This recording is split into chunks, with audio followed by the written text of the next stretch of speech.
भोर से लोर हमर हर हर बहता। अरे का कही हो दहिया के आची जवानी न सहता। भोर से लोर हमर हर हर बहता। एहो भतार बोल कामे बकवाना मन कर चूल्हे में डाल दी लवाना। अरे मन कर चूल्हे में डाल दी लवाना।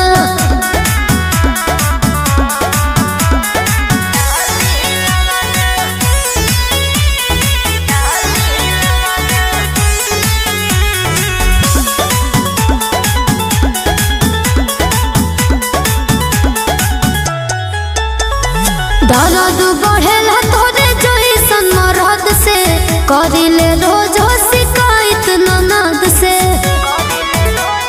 ओहिले पड़ा सचो बढ़े बलम बकलले पलंग पना डोलेला। हम कथन करिले निहोरा मुँह से नहीं बोलेला। कहियो हमार नहीं नसे बिछावाना। मन करे चूल्हे में डाल दी लवाना।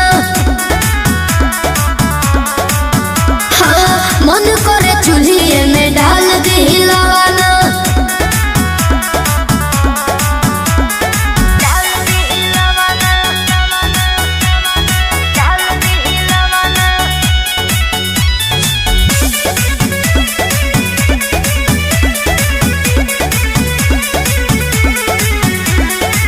बनिए पिया परेशान को के शादी। जिंदगी के हमारा भइल बर्बादी। ऐसे निक रही जइती कुआं यार के पटइती हो। बाकी प्यार खाती तोहरा भतार कबो न पछतइती हो।